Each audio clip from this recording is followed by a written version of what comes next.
Okay. I don't know. Can the Zooming commissioners hear me? Yeah. Okay. Yes. All right.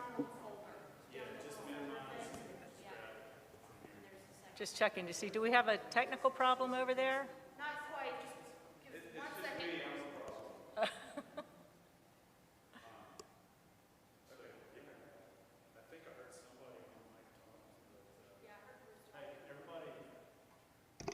Everybody that's remote, can you give me a quick sound check, please? Sorry, hope if I'd unmute, sound check. Sound check. It's all working. Text good. Okay. I'm gonna be upstairs. Just like, look at me if you get in trouble. We'll do that. We'll do that. Okay. Welcome tonight, October 6th, the Wilmington Planning Commission meeting. They're too loud. Calling or to too order. soft. Just adjust their volume right here. Oh, here? Yeah. Oh, Yeah. See, I'm usually around 35. I said 40. welcome everyone to the October 6th Wilmington Planning Commission meeting. About to begin. Giving it all I can give it. It is on. Can you hear me now? Okay. Do you need me to repeat the welcome? Okay. If you could please rise and join me with the Pledge of Allegiance. I pledge allegiance to the flag of the United States of America and to the republic for which it stands, one nation, under God, indivisible, with liberty and justice for all.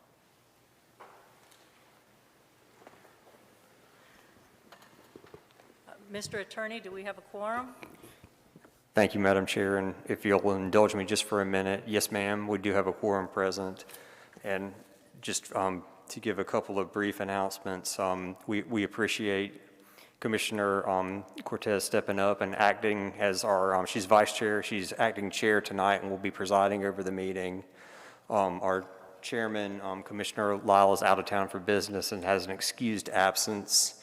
And I did want to take just a quick minute and let everyone know that Ron Satterfield is here this evening. That's not unusual. He's always here, but he is now filling a new role. He's serving as interim planning director following Mr. Harbeck's retirement last week. With that being said, that's all I had to say, and thank you for that brief minute. Okay. Let me start by reading a little bit here. During this meeting, a designated staff person will run the Zoom aspect of the meeting so that each commissioner may be able to focus on the meeting rather than the technology. All Planning Commission members should mute their microphones when they are not speaking, ensure that there is no background noise, and that computer alerts are silenced. Commissioners should keep their cameras on for the duration of the meeting except during announced breaks. When a commissioner wishes to speak via Zoom, they will physically raise their hand, wait for the chair to call on them, then unmute themselves before speaking. Talking over each other will cause excessive delay. If at any time during the meeting a commission member gets disconnected from the meeting will briefly pause to give them time to return to the meeting. All matters requiring commission action shall be presented to the Planning Commission by the planning staff and the applicant. In situations where planning staff is the applicant, there will be only one presentation. Staff will be limited to 5 minutes to make their presentation and shall make the first presentation. The applicant will be limited to 5 minutes to give their presentation and will present after the staff presentation. To maintain an orderly meeting, all presentations shall proceed without interruption unless the Commission desires to intervene with questions or comments. The chair will open the public hearing for those physically present wishing to speak about an item. Those in favor of an item shall be heard first, followed by those opposed to an item. A 10-minute time will be allowed for public comment in favor of an item. A 10-minute time will be allowed for public comment in opposition to an item. When the public hearing opens, a staff member will track the 10-minute time periods for both statements in favor of and opposed to the item. The staff member will raise their hand at the 5-minute mark, 1-minute mark, and verbally call when time expires. All groups, organizations, neighborhoods, or similar associations desiring to comment are asked to appoint one spokesperson to present their concerns or point of view to the Commission on each agenda item. The public has been encouraged to submit their comments in writing via a web-based form. All comments received prior to 3 p.m. today were forwarded, unedited, to the members of the Planning Commission. The public comment form can be found on the Planning Commission website, and all comments received will be delivered to all members of the Planning Commission and City Council. All comments received will be made available to the public if requested.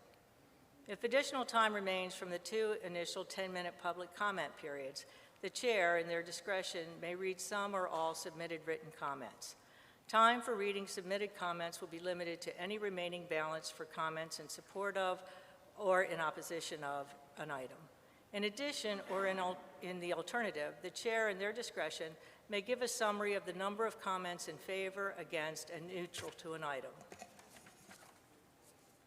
All votes will be roll call votes. After proper motions are made and consistency statements read into the record, the chair will call each member by name, and each member should clearly state their vote, aye or nay, one at a time. After votes are cast, the chair will state the outcome of the vote and the action. This process requires extra patience and extra time. The chair should be prepared to frequently restate comments and questions and ask for a green light to move on. Rezoning requests that receive an unfavorable recommendation from the Planning Commission may be appealed by the applicant to the Wilmington City Council. Appeals should be in the form of a letter submitted to the city clerk within 10 days of this hearing. Appeals for all items heard tonight will be heard at the November 3rd, 2021 City Council meeting. Please note that this is a Wednesday due to Election Day. Is it a Thursday? Or I'm sorry, Wednesday due to Election Day. Is that, okay. All right. Okay, we've all received the minutes of our last meeting. Are there any corrections or additions? Entertain a motion to accept the minutes? I move to approve the minutes as submitted. We have a second? I'll second. Okay, roll call. Commissioner Bowman? Aye. Commissioner Cortez, aye. Commissioner Goins? Aye. Commissioner Lennon? Aye. Commissioner Sharp? Aye. Commissioner Woodruff? Aye. Okay. Motion passed, minutes are accepted.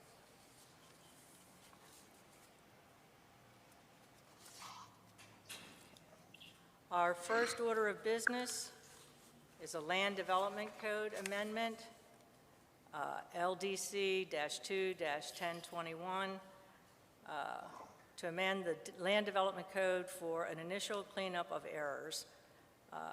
The code sections in question are 18-44, 18-73, 18-88, 18-388, 18-183, 18-694, 18-589, 18-593, 18-597, and 18-346. And Christine Hughes, our senior planner, will present. Good evening. As we promised, we have been working hard to get the code published and trying to catch any errors before it goes live on December 1st, and this is your first round of code cleanups for consideration. There are 6 pieces to this proposed amendment.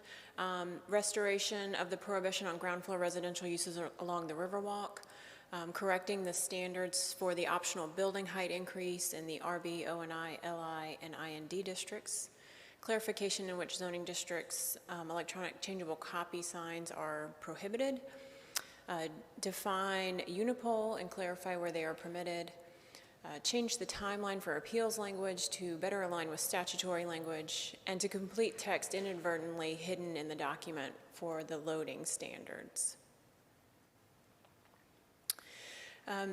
Currently, in the code that's active today, there is a prohibition on ground floor residential uses in certain locations, including the Riverwalk.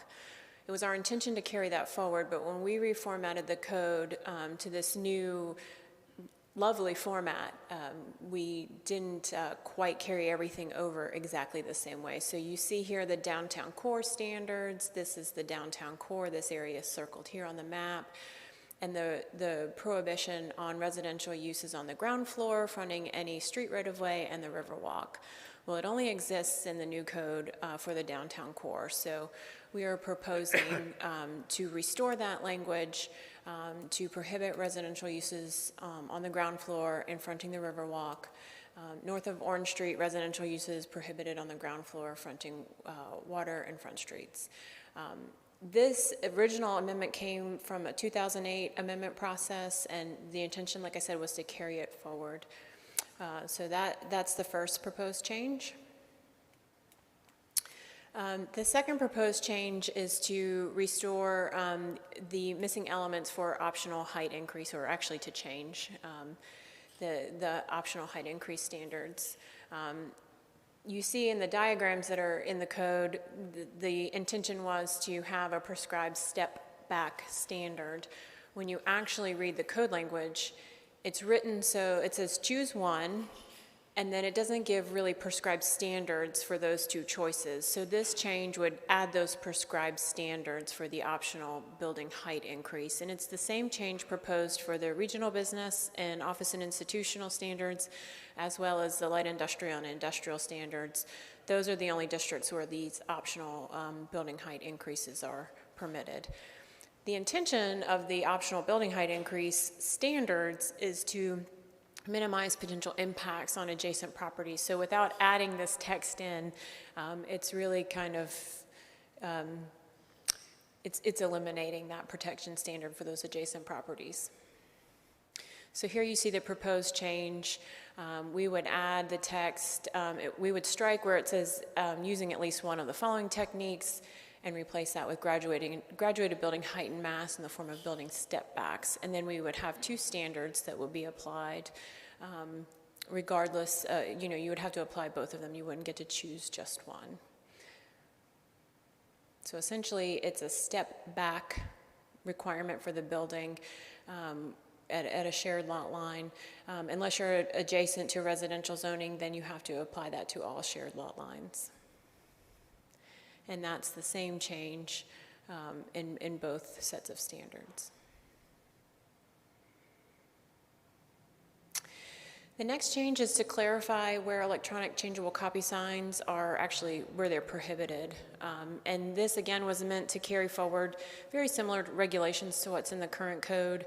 We just didn't address them at all in the new code. So this change would identify those same districts where the electronic changeable copy signs are prohibited. And just for reference, an electronic changeable copy sign is a sign that alternates displays more frequently than once per minute. If it's less than that, then it's considered an animated sign. So there's a subtle distinction there.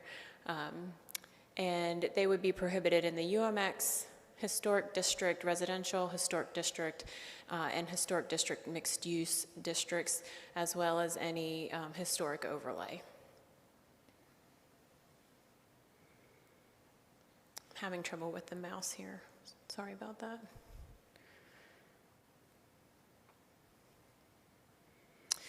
The next change would be to address Unipole wireless telecommunication facilities.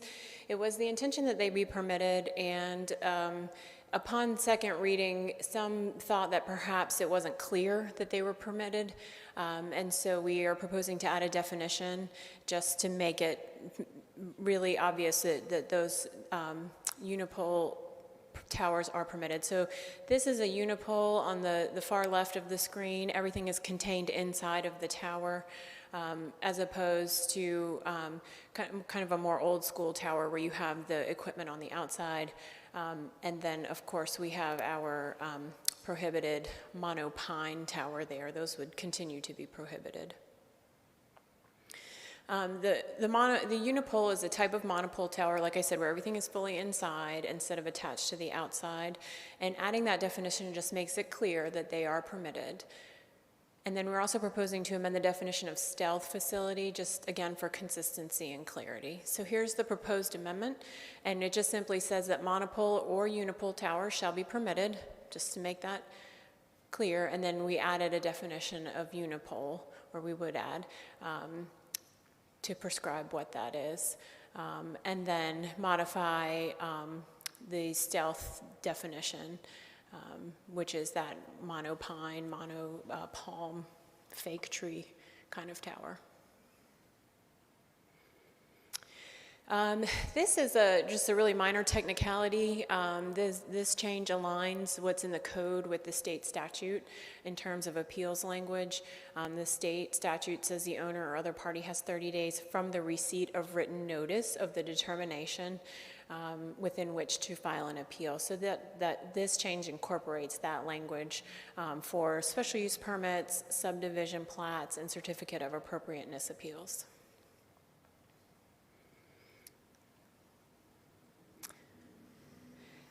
And then the loading standards, I have to confess this it's my fault that this text is missing.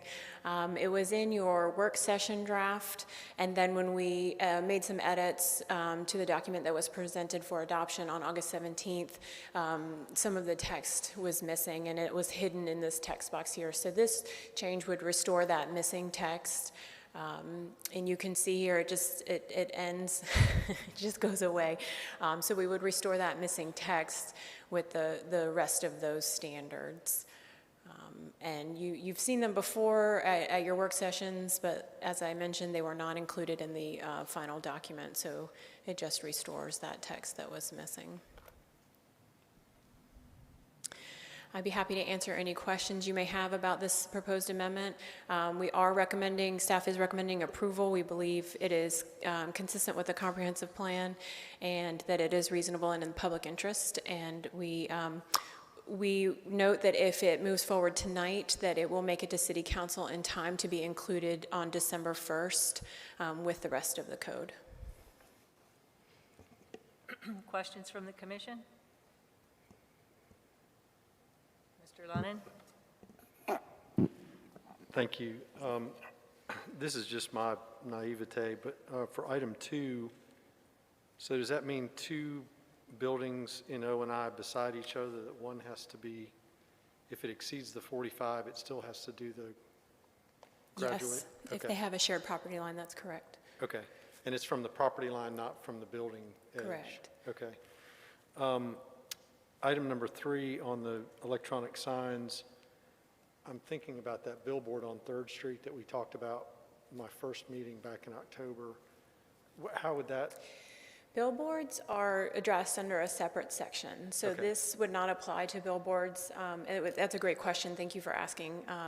But that's an important clarification, that billboards have a completely separate set of regulations. Okay. And then last question, and this is just a little thing, but on loading, paragraph D, at the end it says, in a forward movement. Yes, I just want to make sure we're talking about for ingress and egress to the property, right? Because they have to back into the, right, that's Okay. correct. Okay. Right. okay. That's it. Thank you. Anyone else?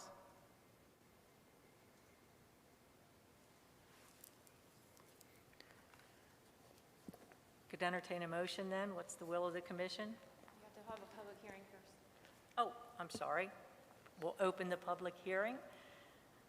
Is there anyone here that would like to speak in favor of this? Anyone opposed?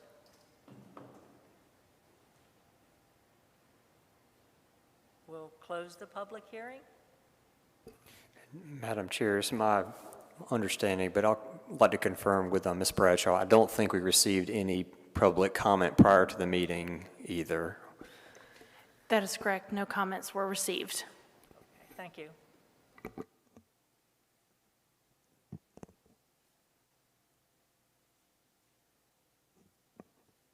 What's the will of the commission?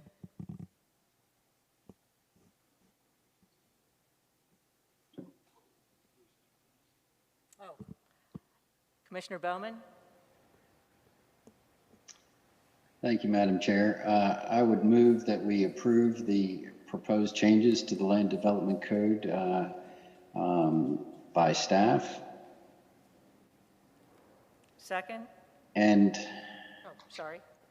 this doesn't have a consistency agreement because it's a zoning text amendment, is that correct? I believe it does have a consistency statement. Oh, okay. Well, my mistake. Let me read that. I motion to approve agenda item 1, amendments to the new land development code, which is case number LDC 21021. And that this request is reasonable and consistent with the objectives and policies of the following plans adopted by the City of Wilmington.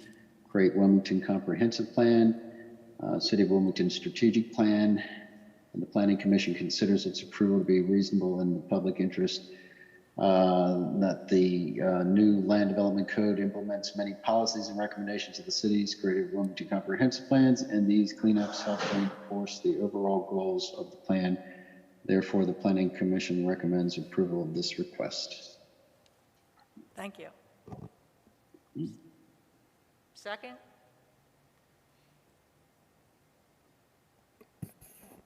I'll second. Thank you, Commissioner Lennon. Okay, we'll take a vote. Commissioner Bowman? Aye. Commissioner Cortez? Aye. Commissioner Goins? Aye. Commissioner Lennon? Aye. Commissioner Sharp? Aye. And Commissioner Woodruff? Aye. Okay. Item passes.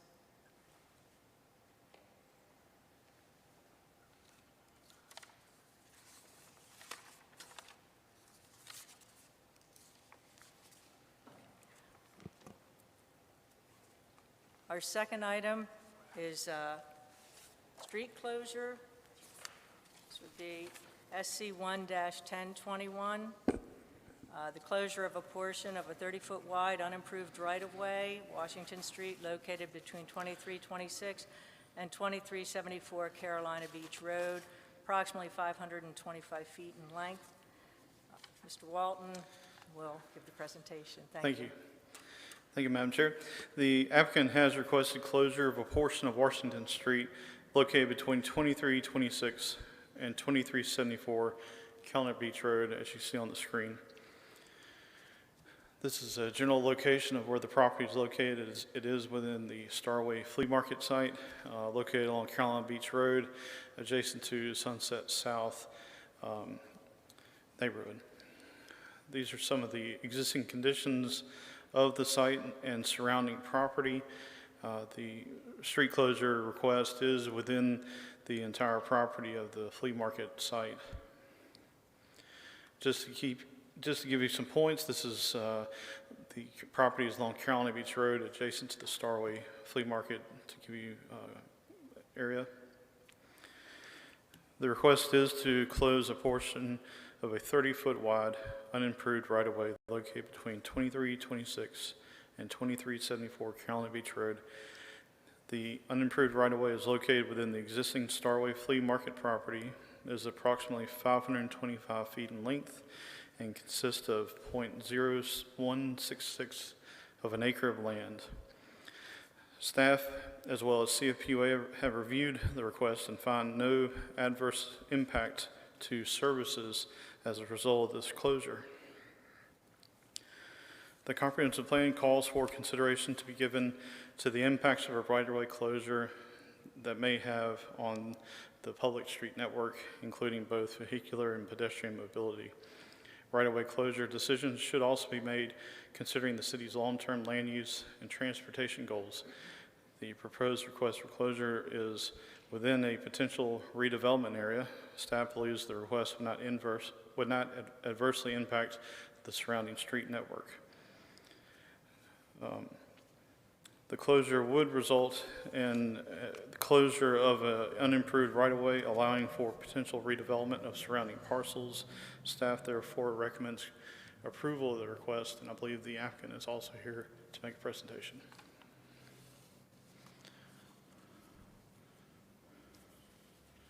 Any Okay. questions? Any questions of staff?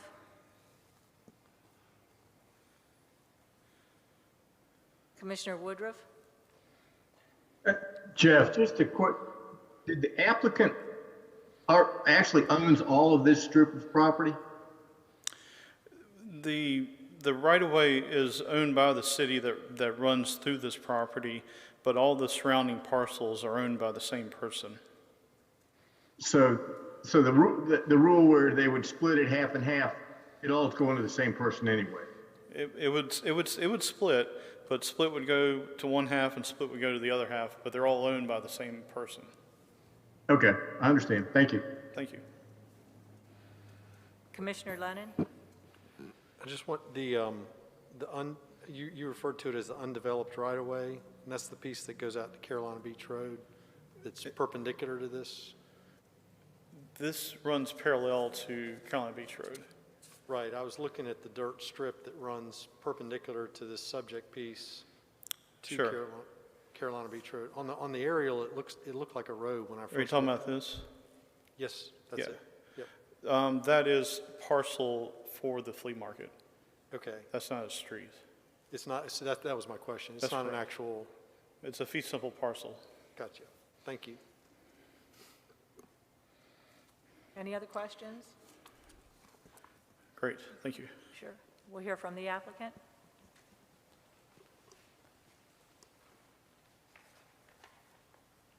Good evening. I'm Cindy Wolf, and I'm here on behalf of the applicant, Ms. Hibbard. Pretty much just for questions, but I did bring two exhibits just for a little bit of clarification. This is a little closer in than what Jeff had prepared. And as he pointed out, Ms. Hibbard owns the property on both sides of this strip of Washington Street, which is on an old map, but has never been improved in any way. The cross that you discussed, Mr. Lennon, is the driveway into the old flea market. And so it was always part of the GC Bordeaux. It encompasses, I believe, lots 11, part of 11, all of 12, 32, and part of 33. I have the old plat, if that would help at all. But yes, that is fee simple land. It was never a right-of-way. And you're probably aware, of course, we talked about this piece of land in general about 2-3 months ago, and it successfully was rezoned back by the City Council last month.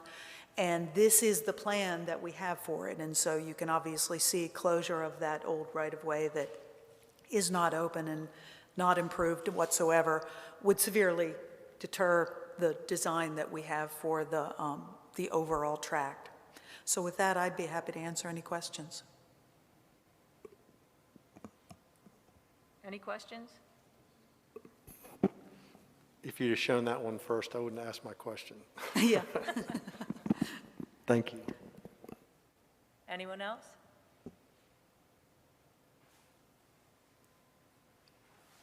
Can't see if there's any of the zooming Thank you in very much. commissioners?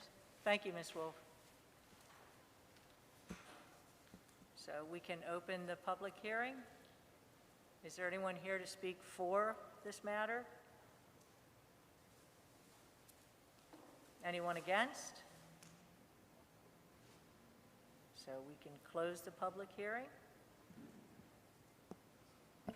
What is the will of the commission on this?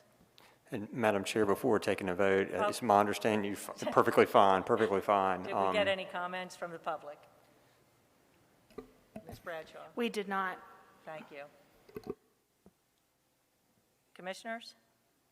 Thoughts, discussion, motions?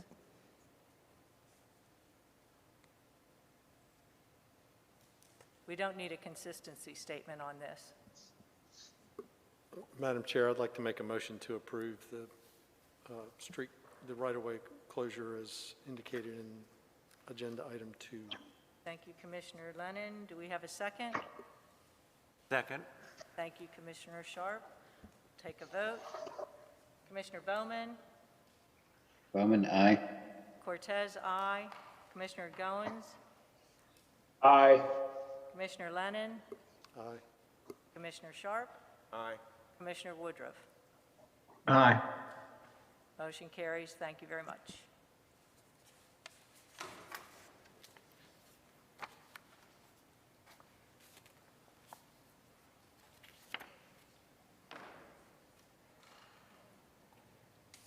Our third item of business is a general rezoning. Z-3-1021. This is approximately 2.39 acres, requesting to rezone from CS Commercial Services District to O&I 1 Office and Institutional. This would involve 712, 714, 718, 722, and 724 Wellington Avenue. And we are going to hear from Brian Chambers. That is correct. I'm pitch hitting for Mr. Mahoney this evening. See that. This site is the location of the Apostolic Tabernacle Church. It's on the southwest corner of Wellington and Wonder Way. It includes 6 parcels with approximately 2.39 acres in size of the total site. Do have a map that shows the location of this site within the context of the surrounding area. You can see the Cape Fear Center for Inquiry campus is to the south on Wonder Way, Carolina Beach Road to the west. I have several photos of the site and the senior care facility to the east, and I have a few more photos looking down Wellington and Wonder Way.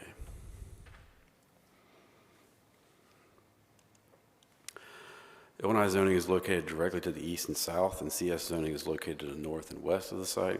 The area includes a mix of commercial, office, and institutional land uses. The applicant has requested to rezone this site from CS Commercial Services to an O&I 1 Office and Institutional District. I would like to point out that a list of uses in both the CS and the O&I 1 District was included as attachment 5 in your packet, so if you have a question about what uses are allowed in each district, what level of intensity of commercial uses, that you can refer to that list to see that. Our comprehensive plan identifies the site as a suburban commercial retrofit area of opportunity. It's also within an urban mixed-use center and along a special character street. The plan calls for compatible infill and redevelopment and supports retrofitting commercial sites and buildings. The proposed O&I zoning would be consistent with the surrounding zoning and would also allow uses that are more compatible with the surrounding area. Staff believes this request is consistent with our comprehensive plan and the city's strategic plan, that the request is reasonable in the public interest, and we are recommending approval. I'd be happy to answer any questions you have. The applicant is here. They do not have a presentation, but if you have any questions for the applicant, he's willing to come up and answer those questions. Thank you, Mr. Chambers. Commissioners, questions for staff? Is a TIA required here? It's a general rezoning, so that we don't have a specified land use for this.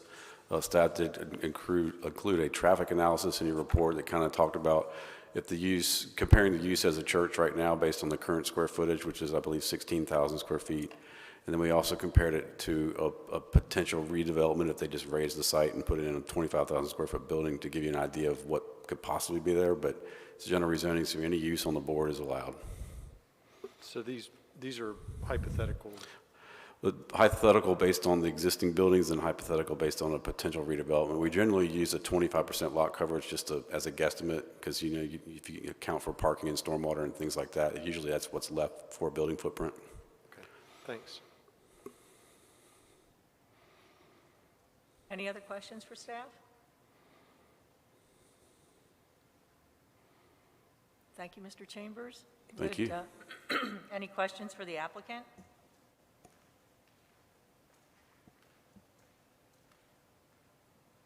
Okay. All right, so we can open the public hearing. Is there anyone here to speak in favor of this? Anyone opposed? No. So we can close the public hearing. Ms. Bradshaw? There were no comments received on this item. Thank you. Commissioners, what is the will of the commission?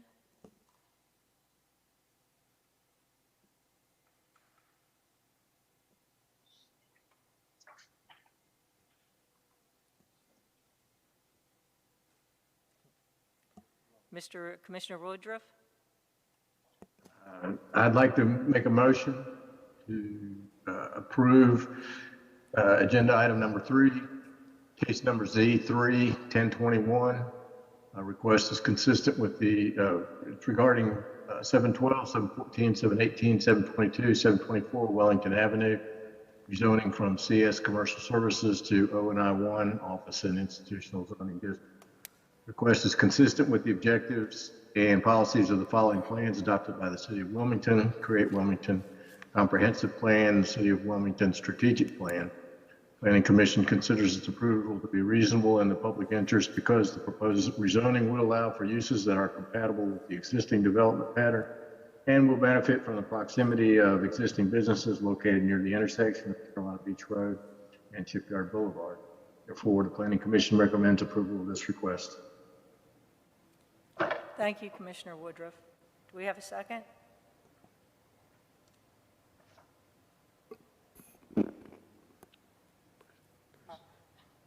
Commissioner Bowman?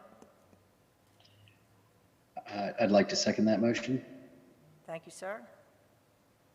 I'll take a vote. Commissioner Bowman? Aye. Commissioner Cortez, aye. Commissioner Goins? Aye. Commissioner Lennon? Aye.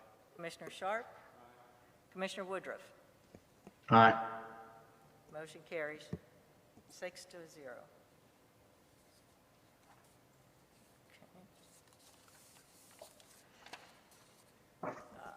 Do we have any items from the commission?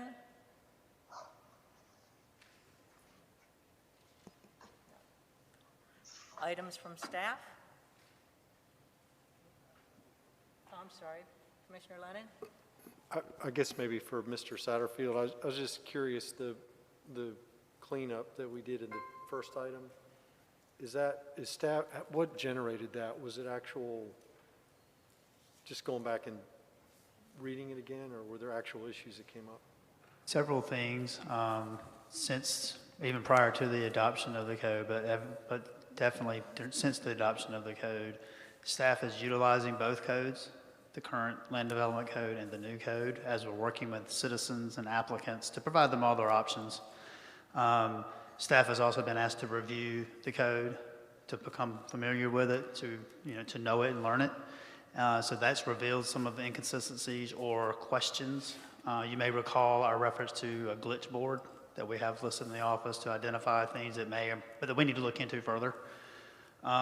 We also, as we were transferring the document from one type of graphic design publisher to InDesign, which is what Unicode needs, we had to do a full edit of the document as well, and we came across some inconsistencies. So there are several things. We've also taken, I think the glitch board has included a couple of citizen questions, if you will, that we're exploring and looking into as well. Just from my point of view, that seems very proactive, so thank you. You're welcome.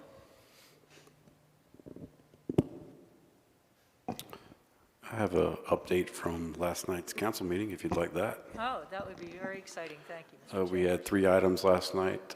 The first was the rezoning that was denied by this commission, then appealed to City Council for Masonboro Loop Road. That item was heard by council last night, and they voted to remand that item back to Planning Commission, so you will see that either next month or in December. We're going to be working with the applicant on some updates to that plan, so at this point we don't know if it'll be in November or December, but it'll be soon. The second item was the mixed-use project located at the corner of College and Wilshire. That project was approved on first and second reading. And the third item was the rezoning of the hotel on Market Street, 4903 Market Street, from the hotel to a multifamily to allow for the conversion of that hotel into studio apartments. And that was also approved on first and second reading. No question. Thank you, Mr. Chambers. Yes, Mr. Sharp. On item 1, I don't understand remanded to Planning Commission. Are there reasons, conditions? They said, are you asking why did they send it back to the Planning Commission? Yeah, I just don't understand remanded. Remanded means they're sending it back to the Planning Commission for further review. The applicant made a few changes to the site plan, and Brian, please correct me if I'm wrong, since your meeting. They reduced the height, they proposed an enhanced buffer both on the north and the south side of the property, but in an attempt to address the concerns, at least what they thought they heard from the neighbors during the hearing, as well as the opinions expressed by the Planning Commission. So there was a couple of things that the council was concerned that you didn't see the plan that they saw. They also, last night, there was a lot of discussion on stormwater, the impact that this property and development may have, and how the stormwater would potentially work on for this development. And so they wanted some additional information on that. But that was the primary reasons why it was sent back to the Planning Commission for a further review. And Brian, I don't know if you have anything to add on that. That's fine, I understand. So there were changes between what we reviewed and what went to council. Yes, sir. Thank you very much. Before we adjourn, I just want to remind everybody that our next meeting is going to be on a Thursday, November 4th, because of elections. And on that note, I would entertain a motion to adjourn.